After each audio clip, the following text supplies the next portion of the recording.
Je li mržnja prema Židovima stoljetna pojava ili konstrukcija antisemita po principu uvijek ste bili omraženi, pa mora biti do vas? Kako objasniti ovu strastvenu mržnju prema jednom narodu? Odakle to dolazi? Božja kazna? Prokletstvo? Ideja da se antisemitizam temelji u samom židovskom narodu čista je fikcija.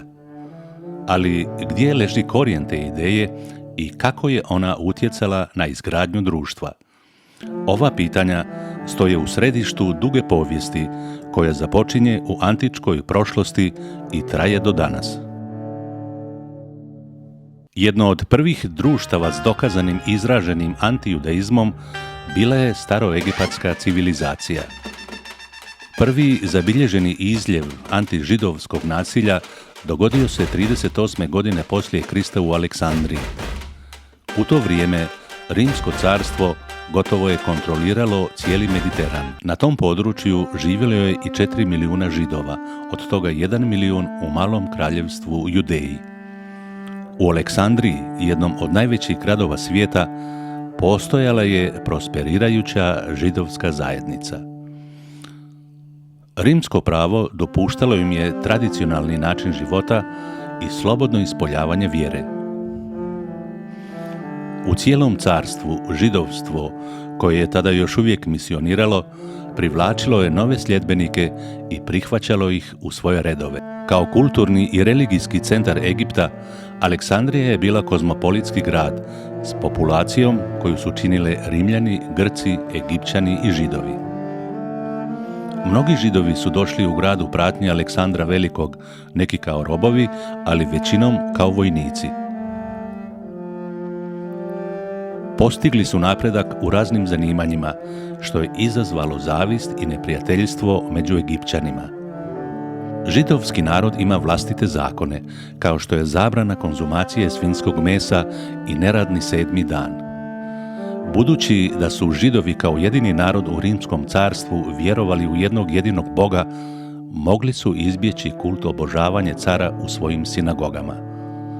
Ta privilegija je užasavala Egipćane.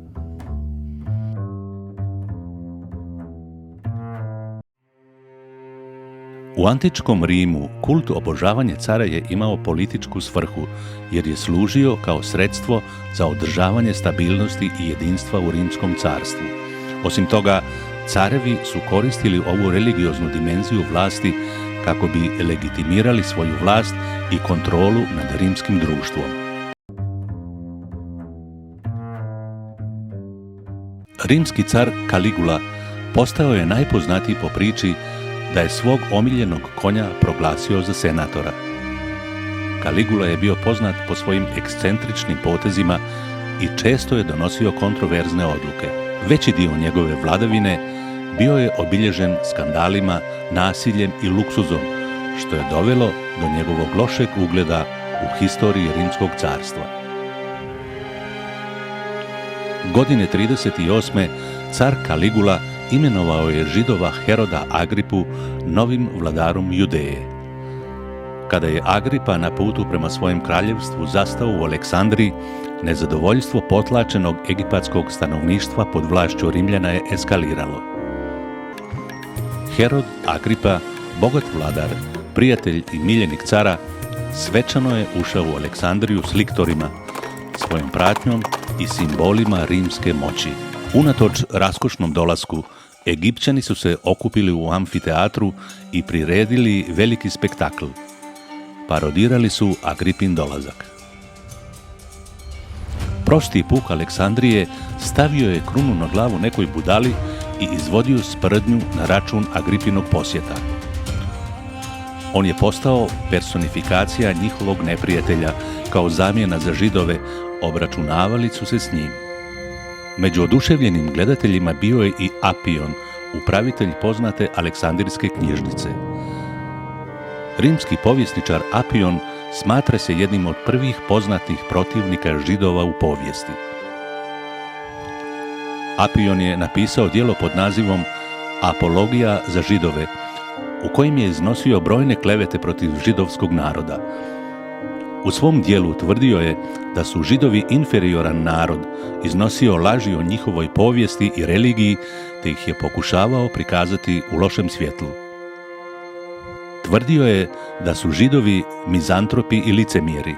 Optuživao ih je da planiraju uništiti Egipat, a Egipćani su počeli kriviti Židove zato što je Egipat prvo osvojila Perzija, zatim Grčka, a na posljedku Rimljani. Drugim riječima, smatrali su Židove odgovornima za nesreću Egipta. Drugi mit je podjednako apsurdna, ali komična ideja da Židovi žrtvuju ljude u svom hramu. To je također bila Apionova tvrdnja. Apionovo djelo predstavlja jedan od ranih primjera antižidovskih stereotipa i predrasuda, koji su se kasnije nastavili širiti kroz povijest, imajući razarajući utjecaj na egzistenciju židovske zajednice. U židovskim hramovima nije bilo kipova, pa su ljudi maštali o najluđim stvarima koje Židovi rade u svojim sinagogama. Govorilo se da otimaju pagansku djecu, koju žrtvuju za Pesah, koji podsjeća na izlazak iz Egipta, kako bi napravili beskvasni kruh s njihovom krvlju. Stvar se dodatno zakomplicirala kada je Flakus, rimski upravitelj u Aleksandriji, dopustio grčkom puku da krene protiv Židova u Aleksandriji. Židovi su bili mučeni i ubijani. Židovski filozof Filon iz Aleksandrije detaljno je opisao masakr kao svjedok. Izluđeni od bijesa, priprosti puk se bacio na nas. Svatko je pokazivao prolaznicima svoj plijen, često pred očima onih koji su opljačkali. One koji nisu željeli jesti svinjsko meso, čekao je egzekutor sa najgorim mučenjima.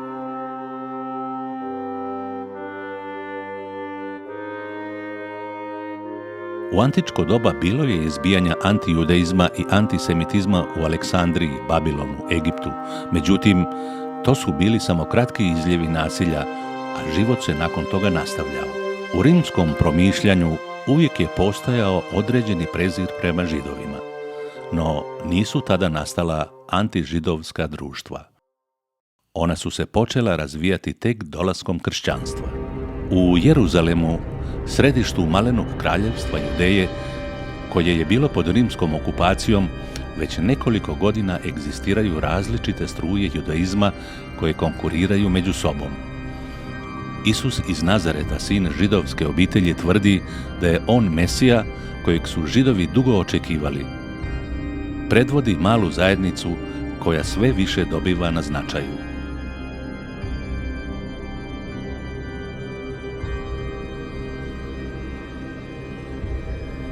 To su kasniji kršćani. Kršćanstvo se relativno sporo razvilo iz judaizma. Pristaše Isusa iz Nazareta bili su Židovi koji su vjerovali u Isusa. Prvi kršćani bili su Židovi.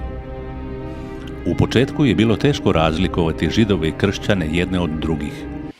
Dijelili su svoje spise, govorili isti jezik, čak su koristili iste prostore poput sinagoga.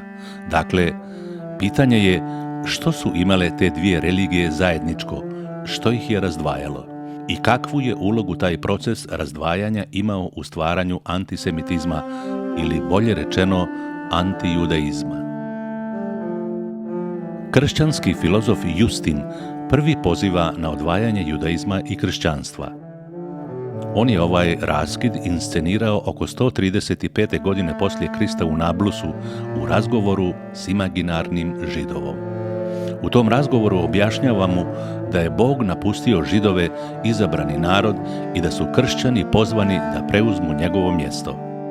Nova vjera vrijedi za sve ljude bez oblika na razliku. Ona zamjenjuje staru vjeru i potpuno je ukida. Mi smo jedini pravi izraelski narod, mi smo Božji narod, mi koji smo prepoznali pravog Boga kroz Isusa. Supstitucijska teologija, poznata i kao teologija zamjene, je teološki nauk koji tvrdi da je kršćanska crkva zamijenila židovstvo kao izabrani narod Božji. Ovaj nauk je igrao važnu ulogu u povijesti kršćanstva i bio je predstavljen u različitim oblicima unutar različitih kršćanskih konfesija. Supstitucijska teologija temelji se na ideji da je odbacivanje Isusa Krista i prihvaćanje kršćanstva od strane pagana dovelo do toga da su prvotna Božja obećanja židovskom narodu postala nevažeća. Umjesto njih dolazi zamisao da je kršćanska crkva novi Izrael i da su prvotna Božja obećanja sada prenesena na crkvu. Na taj način nastaje prva legenda u kršćanstvu o Židovima, legenda o ubojstvu Boga.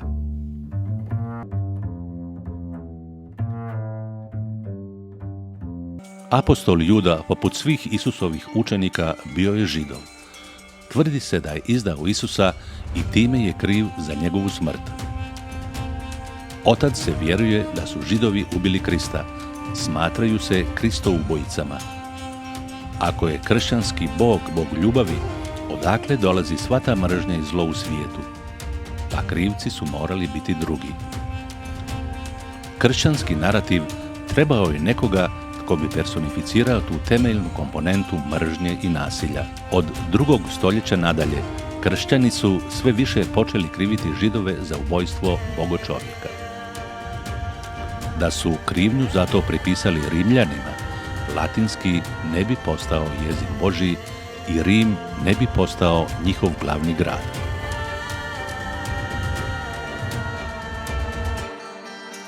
Godine 70. Rimljani su osvojili povijesno središte židovstva i uništili Jeruzalemski hram. Nekoliko desetljeća kasnije, Židovi su nakon posljednjeg ustanka protiv Rimljana zauvijek izgubili Judeju. Tijekom sljedeća 3 stoljeća mnogi su napustili tu regiju i potražili utočište u židovskim zajednicama diljem svijeta. U Konstantinopolu je židovstvo i dalje bila vjera koja je pozivala ljude drugih vjera da se priključe židovstvu, s velikim uspjehom. Pagani, židovi i kršćani živjeli su zajedno i slavili svoje blagdane jedan uz drugog. Unatoč antižidovskim propovjedima gradskog biskupa, koncept ubojstva Boga još uvijek nije bio raširena ideja. Međutim, kršćanstvo je postajalo sve utjecajnije, posebno među Rimljanima. Godine 337. prava kulturna revolucija potresla je Rimsko carstvo. Na temelju vizije, car Konstantin priznao je kršćanstvo, koje se uspostavilo kao državna religija. Odatle pa nadalje, Rim obožava cara koji je legitimiran od strane Boga kršćana. Jedan Bog, jedno carstvo i jedna religija. Postavilo se pitanje kako će se kršćanstvo kao državna religija odnositi prema onima koji ne pripadaju njoj, što je bila ključna faza u povijesti neprijateljstva prema Židovima i antisemitizma. Nasljednici Konstantina sustavno su izmijenili nekadašnji edikt o vjerskoj toleranciji koji je izdao Rim. Godine 439. carstvo dobiva zbirku zakona, Teodozijev kodeks. Po prvi put u povijesti Židovi su dobili službeni status, iako uz određena ograničenja. Zakon im zabranjuje izgradnju novih sinagoga i isključuje ih iz određenih zanimanja kao što su odvjetnici, državni službenici ili vojnici. Židovi postaju građani drugog reda. U osnovi to je bio početak, jer čak i pravni status Židova je konstrukt koji se oblikovao tijekom stoljeća. Grad Hiporegius, današnji Anaba na istoku Alžira, tada je bio jedno od najznačajnijih kulturnih središta Rimskog carstva. 2000 km udaljen od Konstantinopola, jedan muškarac razvio je teoriju religije koja će dugo vremena oblikovati život Židova na kršćanskom tlu. Taj čovjek bio je biskup grada, ime mu je Augustin, jedan od najvećih mislilaca kršćanstva. Razmišljao je o tome koji položaj Židovi trebaju imati u gradu i koja prava trebaju imati. Postojećem antijudaizmu dodao je još jednu dimenziju pitanjem zašto Židovi ostaju Židovi. To ga je zanimalo jer je nosio odgovornost barem za grad. Bilo je mnogo sinagoga, a on je htio znati zašto. Zašto Židovi nisu prelazili na kršćanstvo? Augustin je desetljećima usmjeravao napade protiv Židova. U svojoj propovjedi protiv Židova, koju je napisao krajem svog života, optužio je Židove svog vremena za raspeće Isusa Krista rekavši: U vašim očevima ubili ste Krista. Nazvao je Židove zlim, divljim i okrutnim. Svojim predavanjima o evanđelju po Ivanu od 414. do 417. godine uspoređivao ih je sa vukovima, nazivao ih griješnicima, ubojicama, uzburkanim blatom. Smatrao ih je krivim za ogromno bezbožno djelo.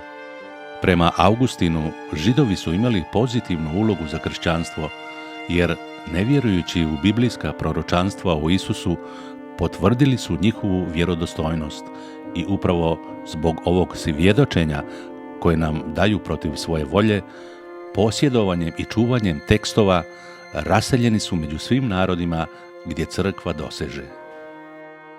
Budući da su potrebni kao svjedoci za crkvu i predviđeni od Boga, nije ih se smjelo ubijati, a nosili su žig Kaina na čelu. Kršćanski vladari trebali su ih štititi, ali držati u podređenom položaju. Tijekom vremena Augustinov tekst je prenesen u 400 rukopisa, preveden je s latinskog i poučavao se u kršćanskim zemljama. Više od 1000 godina Augustinovo učenje služilo je kao referenca za antijudaističku politiku u Europi. Šteta koja je tada učinjena više se nije mogla popraviti.